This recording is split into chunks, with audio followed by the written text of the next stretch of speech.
so that the filibustering begin. I rise today to begin to filibuster. I will speak until I can no longer speak. I will speak as long as it takes. I'm prepared to stand on this floor and talk about the need for this body to come together for frankly as long as I can, because I know that we can come together on this issue. You can call what I'm doing today whatever you want. You can call it a filibuster. You can call it a very long speech. I'm not here to set any great records or to make a spectacle. We're engaged in a filibuster, a way to divert attention from what we're doing today, to obstruct, and that's what's going on today. Hello and welcome to Filibustering History, a podcast series about what historians do with their lives. I am Rob Denning, the lead faculty for Southern New Hampshire University's Global Campus. My old squash partner, James Fennessy, is here to join me in talking to Dr. Jason Larson, an instructor in philosophy and religion at the Hotchkiss School, and an adjunct instructor for SNHU. Today we will discuss Jason's academic and professional background, and we will discuss what life is like teaching at a private boarding school. So, what is your name and what do you do? Sure. So, my name is Jason Larson, and I am a teacher at a secondary school, a prep college secondary school in Connecticut, and come to my location there via a kind of a long and complicated historical journey to various colleges in the Northeast before finally settling here in Connecticut. My area of specialty is actually in religious studies, and in the ancient Mediterranean world. Those are the two areas where I've had my training, both my master's degree in history and my PhD in religious studies from Syracuse University. So Jason, could you tell us a little bit about your background, so where you studied and also how you became interested in these topics? You have the religious studies background, there's the connection to philosophy as well and history, so you really do get an opportunity to dive into a number of different disciplines. So it would be great to hear how you connect these experiences and all of your training. Sure. I know I became interested in history when I was in high school. I had a wonderful world history teacher who really kind of cultivated our interest in that. He was excellent and really instrumental in my interest both in the ancient world and also in American history. So when I went to college, I was declared to be a history major pretty much from the get-go, and I ended up supplementing that with a major in biblical studies and really concentrated on ancient history with some American history mixed in as well. So I think from really my early education in higher ed anyways, it was from the beginning a mixture of the ancient world with American studies and with religious studies, and these kind of things all converge into my career where it has led now at this point. After I graduated from Gordon College, I went to Miami University in Ohio, studied ancient history, Mediterranean studies there for a few years, got my master's degree, and became interested in archaeology. And from there, the plan was to earn my PhD from Miami University, but that didn't work out for a variety of reasons, and so I took a little bit of a detour and went into library field, earned my MLS from the University of Kentucky, and worked as a librarian, a special collections librarian, kind of a local historian for the region, and also taught Western Civ on the side for the school at Northern Kentucky University. And I did that for a number of years, and then finally got the opportunity to move back to the East Coast and to Massachusetts, where I became a special collections librarian in Framingham, Massachusetts, at what is now Framingham State University, before becoming the hospital archivist in Boston at Children's Hospital. I did that for a number of years as well.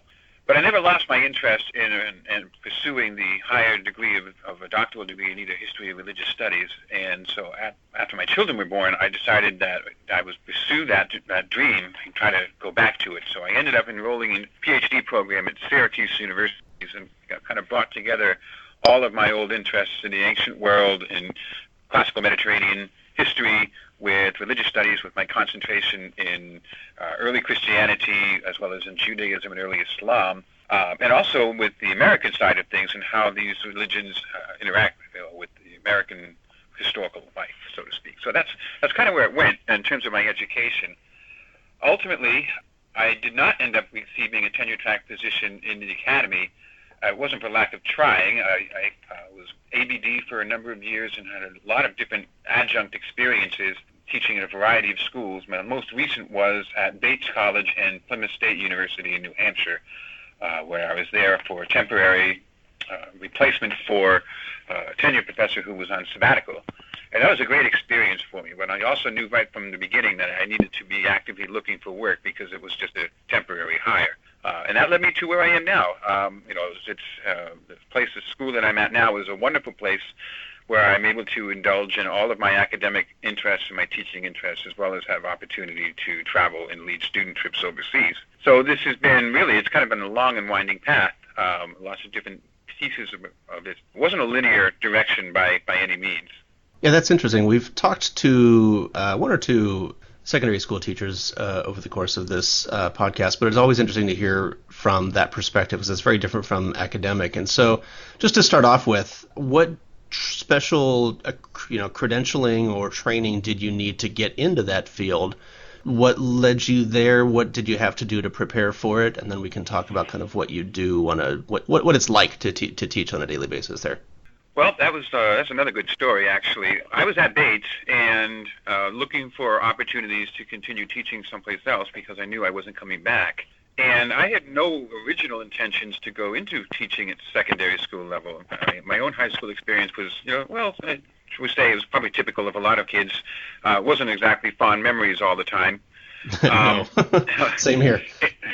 And so a colleague of mine and my brothers encouraged me to think about it because I had no other really options. And so I hooked up with a kind of job placement agency that specializes in finding teachers for private high schools. I knew I wasn't going to be able to teach in a public high school simply because I didn't have any certifications or anything to that effect. All I had was an advanced PhD degree. Let's see, having the opportunity to teach in a school like this, having a degree, the PhD was actually a big help. Now it seems like everybody coming into the school has got a PhD. It's trending that direction as there are more and more PhD candidates who are either don't want or can't get a tenure track position at a university someplace.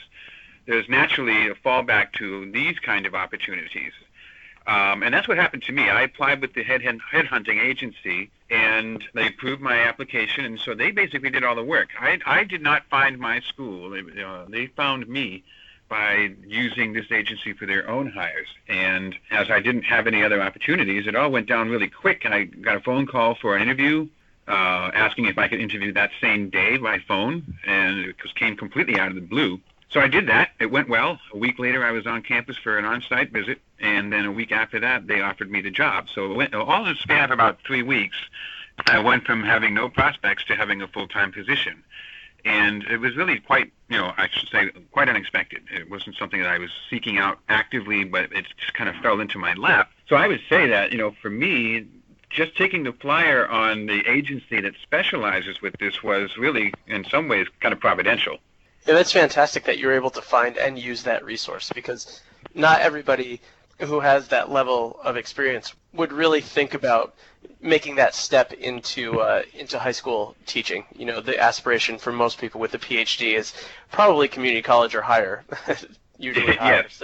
So the fact that you were flexible, and teaching seems to be the core of what you love to do. So the opportunity to do that regardless of what the environment, it's just great that you were able to actually identify that and then make that happen.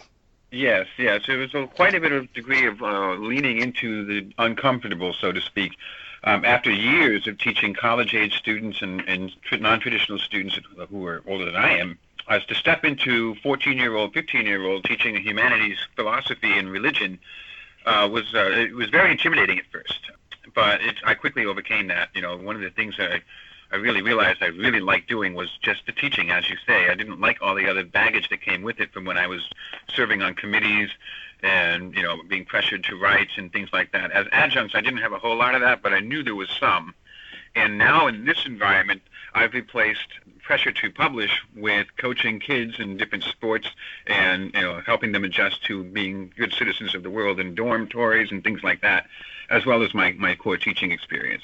And it's been great because I've been able to customize my old electives that I had previously taught at Bates and Plymouth State and other places at Syracuse and so on, customize those to less, I won't say less mature, although they are that, but it's more to a younger audience of 17, 18-year-olds instead of 22, 23-year-olds. And it's been great. And I imagine that divergence must be even more apparent when you're teaching at SNHU, where you basically have all adult learners. I mean, the average age of our students are in their 30s. And so you've got, on the one hand, you've got, teenagers in your day job, and then, 30, 40, 50-year-olds or whatever in your part-time job. That must be kind of an interesting dynamic to maintain. It is, and it's a constant reminder to me, too, that what I do now, teaching at the secondary level, is going to shape the way these kids approach education going forward. And that's something that I carry as a dynamic both with my full-time teaching work here and my occasional teaching at SNHU, is a reminder that the student that's on the other end of this discussion board may not have had the kind of opportunities to learn in the ways that I've done it. And so I feel like what this does is it allows me to kind of keep all of my teaching skills fairly sharp and to meet different constituencies, whatever they might be. Everybody learns differently, and that's one thing that's really apparent. Yeah, I bet. And so you mentioned that there's a little bit different, since you're working for a private school versus a public school. You mentioned that the public school, of course, required credentials and all of that. Have you noticed, or I mean, since you haven't taught public schools, maybe you haven't, but is there a difference when you're teaching private versus public? Do you feel like you have more leeway in what you're able to talk about with your class? Do you have more control of your curriculum, or do you think it's pretty much the same, or vice versa? Yes. There's a lot of difference. I have pretty much the flexibility to teach more or less any elective that I am qualified to teach through my experience. So I don't have to stick with a particular curriculum. If I want to teach, say, a course in religious issues in American life, which is one of my staples here, each year I teach it, I can take a different approach. I can focus on, say, local history and local religion. I could focus on politics and religion, and I can talk about race and religion and all these other topics. Whereas, and the fact that I can teach about religion at all is probably a big difference between the private school sector and the public school sector, where we can actually spend an entire semester doing an elective course on the Bible and its reception in America or something to that effect. Whereas such a course would be difficult to get, different parts of the country especially, difficult to get past the school board.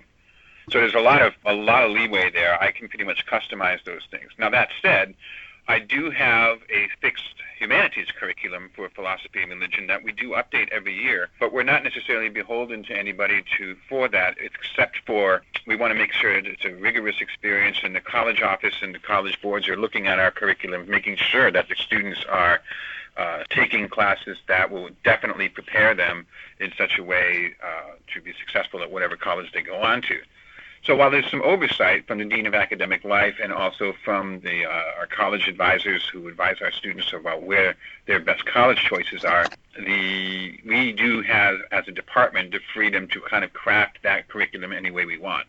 That's fantastic. To be able to have that freedom. Yeah.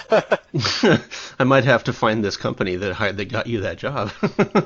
I tell you, there's a lot of benefits to it. Outside of just the teaching part, I have no desire to turn back. Let's put it that way. Okay, well, let's talk a little bit about what life is like. I mean, you've touched on it a little bit there, but you mentioned that you coach, and you mentioned that you lead field trips or trips abroad even.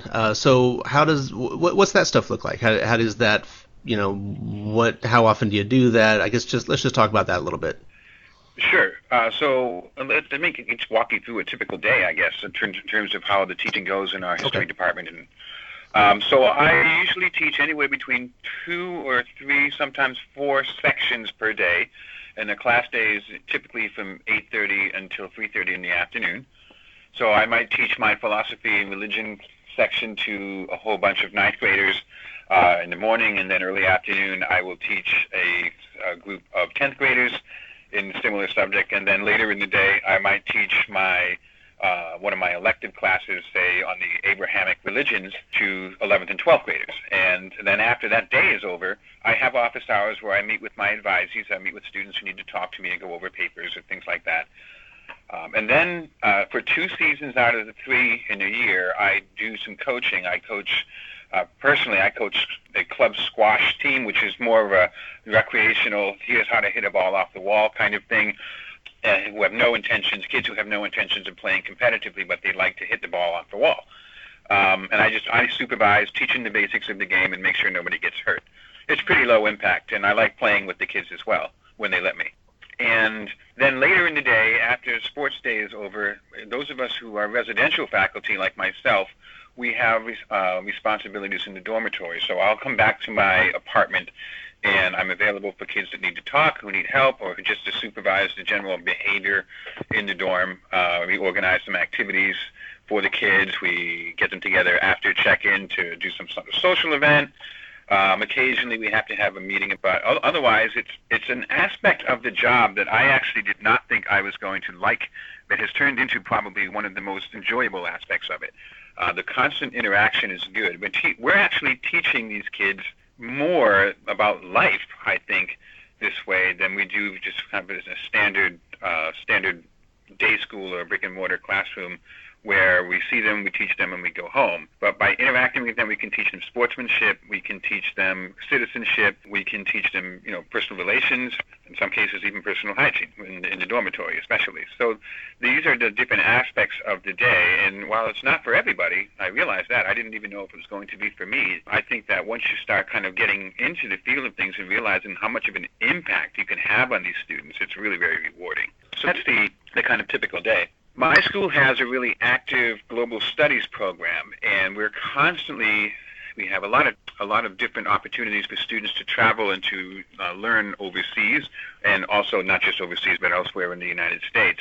And in the last few years, we've initiated a program where I would take a bunch of students who are interested to Israel to participate in some archaeological work and to learn about the politics, culture, and religion in the country. It's just been a fascinating thing. We had our maiden voyage, as it were, a couple of years ago, and we're slated to go every other year.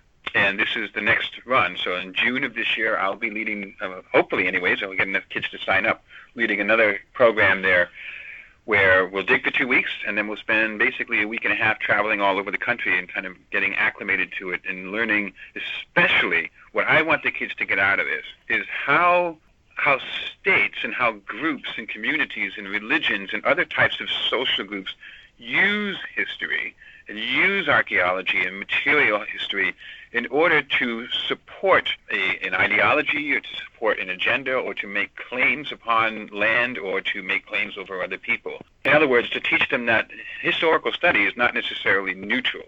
In fact, I don't think it is. I think that is the way of which students need to understand that for many places in the world, history can be used as a tool in order to promote an agenda, in order to promote an ideology, to make claims on various things.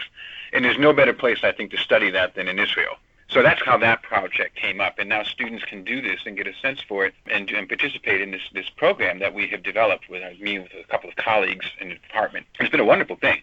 Really glad we're doing this interview, because that is not at all what my high school experience was like, and so it's nice to know there's other options out there. And it's also really nice from a career perspective to know that type of career is out there, because I can guarantee that very few of the the PhDs that graduated with me, who were all scrambling for adjunct positions, none of us really even knew about that kind of option. So this is amazing to hear.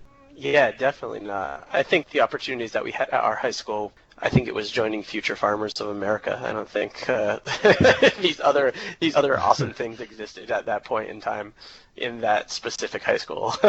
Right. Yeah. For me, I came from a very small high school.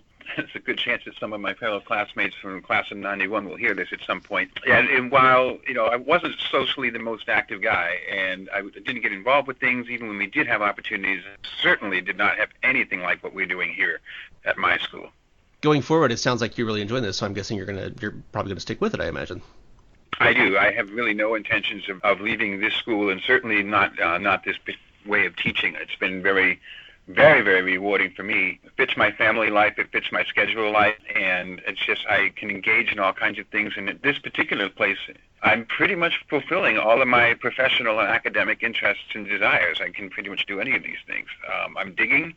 I am traveling, I'm engaging in biblical study, I'm engaging in the politics of history, and of course I'm teaching classes that I really love to teach. Yeah, that's amazing. And it just goes to show that just because you get a PhD or some higher degree in history, that your future doesn't necessarily have to be academia. I mean, if you're really resourceful, or there are specific elements of teaching and education that you really like, it doesn't necessarily have to be within a college or university system. That's right. And I think that this field in teaching is catching on, because I've been involved in a number of different searches for new hires over the years, and pretty much everybody that applies now, most of them are ABD. Some people already have the degree in hand.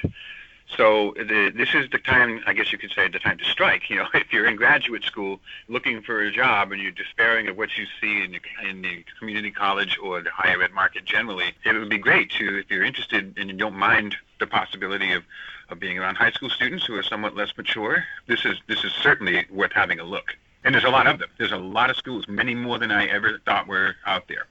Now, do you think that we are to the point now where you would have to have a PhD to get into one of these positions, or is it still possible for people with MAs, or probably not BAs, I imagine, but at least MAs? Is it still possible for those folks to get in? Absolutely. I think that is still possible, definitely still possible for MAs to get in, and it's possible even for prospective teachers with BAs to get in. We have several new teachers here at our school who are coming straight from college and are participating in what is known as the Penn Fellows Program. And this is a program where students learn remotely. They participate in classes and do projects remotely like we do at SNHU, with a couple of meetings on site during the year. They are placed in our schools. I have several colleagues now who are more or less fresh out of college, who are active teachers. They're coaching, they're in the dorm, they're teaching a half-time load and going on for their Master of Science in Teaching. It's a great source of promoting what it is that we do, and it's a great way to find out if this is the career that people actually want, because it's only a 2-year commitment. We also have students who showed exceptional promise coming out of school. They may have traveled a little bit, and faculty who came to us without having earned an advanced degree, but were really, really passionate and were comfortable with this world, and are teaching here and now without having gone through the fellowship program, which is, so there are lots of ways into this, and it's not necessarily even the case where you have to be, God's greatest gift to teaching. You might be an excellent coach, and that could be an avenue, but you like to teach, you would like to give it a try. Many of these schools will give you that opportunity as well. So there's a lot of entrance points. And teaching is certainly probably the biggest, but certainly not the only way to approach this. If you have a master's degree, I think you do have competitive advantage, as well as if you have a PhD, I think you have a competitive advantage, but it's not required, at least not yet. Well, I'm sold. Me too. Now suddenly rethinking all of my life choices. I do wish I had discovered this years ago. Yeah. Much earlier than I did. Okay, well, that sounds really cool. Before we move on to the recommendations, are there any other lingering thoughts that you have that we haven't talked about yet that might be interesting to folks? Well, one thing that comes to mind is that for those who would be interested in trying to break into this area of teaching, if you have a desire to write and publish and get lots of articles out and be active scholar in a more kind of traditional higher ed way, it's very difficult actually to kind of do that in this world. We're constantly busy, we're always engaged with students, and the time to actually sit down and do some serious historical research is often very fleeting. I have really not been able to I had dreams of writing articles and writing a book or two, even while I took this job, and that's just not happening. I might get some blog posts out every now and then, or short little pieces that I use with my students for teaching, but other than that, I think the publishing door is not, while it certainly isn't shut, it's not exactly wide open anymore, simply because we have so many competing commitments in this kind of world. So if that's what you want to do with your history degree, then a day school is probably a better option than a full-time boarding school like where I'm at. Yeah, that makes sense. It's probably a lot like people that work full-time in community colleges where they have to teach 6 sections a semester or something, where your job is teaching, and there's not a whole lot of time and energy left over for research. That makes sense. That would be your nights and weekends. Yeah. Unless you have a family. Which I do, yes, exactly. So does this is kind of tangential, I suppose, but does your family live with you on campus? Yes. That's really cool. I'm just gazing wistfully off into space, thinking, boy, anyway. Okay, well, great. Rob's going to be asking you for the link to that placement company afterward. Yeah. Well, Yes, no problem. I can provide you with anything you need. We'll see how long I last after Fantasy Bolts. All right, well, that sounds really cool. Well, let's move on to our recommendations here. So, Jason, what do you have to recommend to us today? Well, one thing that I think for historians anyways, and students of history who are interested in the field, I think the best thing that someone can do to really become engaged outside of the internet and outside of sitting in a chair reading books and articles is to get out and travel.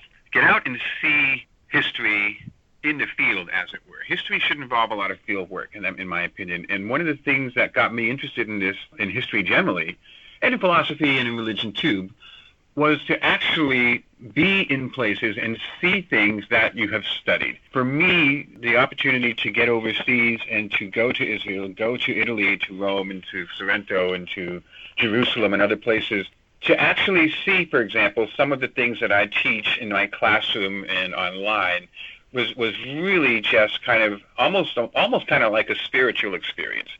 And I think that it's really valuable for anybody who's interested in historical subjects to go out and explore. You can start with your local neighborhood. In my neighborhood here, we have historical markers all over the place from the early iron industry from the 19th century, hardly anybody knows about. And we have power plants along a river that are just remains, or ski jumps in the middle of the woods. And you say, where did this come from? What used to happen here? And it can really stoke interest. It can stoke one to pursue things deeper and to make these things actually seem like real life instead of just abstractions that happened, 50 years ago or 2,500 years ago. To participate in archaeological digs is a very enriching experience, especially when you actually find some things. You can dig up a house that is only 100 years old, or you can dig up a house that is 3,500 years old. It's all kind of a piece, and the material aspect of history, the material aspect of even religious life is something that I think more people would benefit from. And so my recommendation is just get out in the field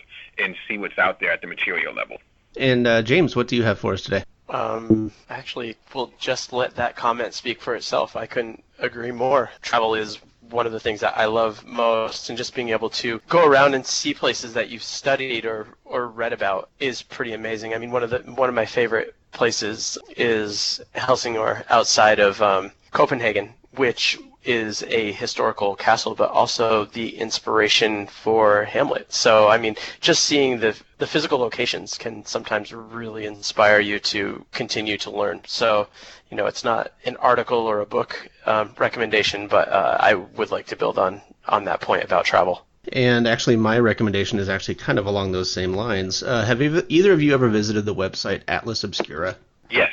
No. Okay, well then Jason knows a bit about it, but this website it's a website dedicated to telling the story of really odd places around the world. It's meant to kind of stimulate, travel, and you can go check these places out, and they have little brief travelogue type articles on these obscure places around the world that are usually pretty quirky, and they're places that you would never expect to actually exist. Sometimes these can be like natural, like rock formations or whatever, but sometimes they're also man-made. And so last year, just before Christmas, I think it was, they put together a hardcover book where they assembled a lot of these descriptions, and I picked up the book a while back, but I just kind of pulled it off the shelf a few days ago and was just amused by the stuff I saw. And so there's this hardcover book it's basically it's basically set up like an atlas. It's by geographical area and all that, but it's got entries on things like in Croatia there's a museum of broken relationships, and in Bavaria, in the middle of a cathedral, there's the devil's footprint in the middle of the cathedral. And so it just it gives you the latitude and longitude numbers so you can go to search these places out. It gives a brief little description of what it is, tells you where it is so you can go to find these things and everything. Closer to home in Ohio, there's the American Sign Museum in Cincinnati, which nobody would ever think of going to see, but they've got an entire page on it. So anyway, it's got a lot of cool stuff in it. And so I think if you're looking for places to go, something like this can certainly help you. So the website Atlas Obscura, and they have a hardcover book where they assembled a lot of those articles from the website. They also just came out with a children's book version of the Atlas Obscura hardcover book, but I have not actually seen that yet. But I'm thinking that might be Christmas present for Junior. Great suggestion. Yeah, okay. Well, so with that, thank you, Jason, for joining us today. Sure. It's been my pleasure. Yeah, thank you. This has been fantastic. And thank you all for joining us today. If you have any questions or comments on this podcast or suggestions for future episodes, please send me an email at workinghistorians@gmail.com. For James Fennessy and Jason Larson, I am Rob Denning. Bye-bye.